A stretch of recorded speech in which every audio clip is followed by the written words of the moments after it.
আপনি সামান্য দলকে খুশি করতে গিয়ে, একটা নেতাকে খুশি করতে গিয়ে, একটা চেয়ারে বসাকে কেন্দ্র করে আপনি যে মানুষটাকে পিটিয়ে হত্যা করলেন, আপনার বিবেকের কাছে প্রশ্ন করতে চাই, একটা বার কি আপনার বিবেক বললো না আমি কি করছি? ভিডিও ফুটেজ দেখছিলাম, পুরো পরিবার কাঁদতে কাঁদতে একেবারে শেষ হয়ে যাচ্ছে।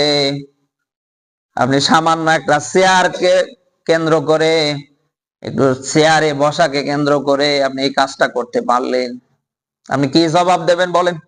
2, 3, 4, 5 ঘন্টা বাসায় ফিরতে লেট হলে, আপনার এই হাতের মোবাইলটা একটু বন্ধ থাকলে আপনার পুরো পরিবার টেনশনে পড়ে যায়। যাকে আপনি পিটিয়ে হত্যা করলেন, মেরে ফেললেন, আপনার মতো তো তারও পরিবার আছে, তারও তো স্ত্রী আছে, তারও তো ছেলে আছে, মেয়ে আছে, মা আছে, বাবা আছে। আপনি একটাবার তাকান তো, আপনি কেমনে করতে পারলেন আমারে বলেন? মনে রাখবেন, দল কিয়ামতের আগ পর্যন্ত এই দেশে থাকবে, আপনার নেতাও থাকবে না, আপনিও থাকবেন না। বলেন বলেন,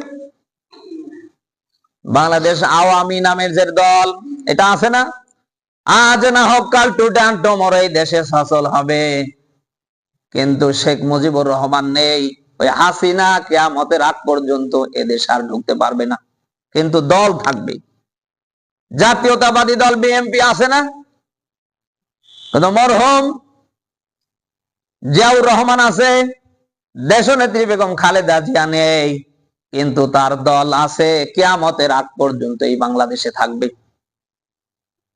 জাতীয় পার্টির দিকে তাকান, জাতীয় পার্টি এখন ওই দেশে সচল আছে, অ্যাক্টিভ আছে, কিন্তু মরহুম হুসাইন মোহাম্মদ এরশাদ আছে। কথা বলা লাগবে আপনাদেরকে ভাই। জাতীয় পার্টি আছে, কিন্তু হুসাইন মোহাম্মদ এরশাদ নেই। বাংলাদেশ জামাতে ইসলামী এই দেশে আছে, কিন্তু জামাতে ইসলামী যিনি প্রতিষ্ঠা করেছেন আবুল আলা মওদুদী রহমতুল্লাহ আলাইহি আছে। বলেন না কেন ভাই? জামাতে ইসলামের প্রথম সারির যারা নেতৃবৃন্দ, এদেশকে যারা বিশ্বের দরবারে পৌঁছাতে সক্ষম ছিল, দেখেন তো প্রথম সারির কোন নেতৃবৃন্দ আছে?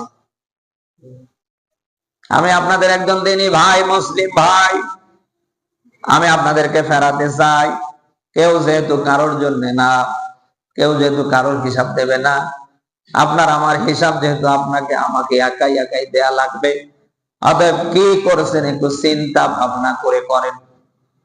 আবারও রিপিট করে বলছি, দুনিয়া থাকার জায়গা না। যা করছেন এর হিসাব হবে না ভাই, হবে না, হবে না, হবে।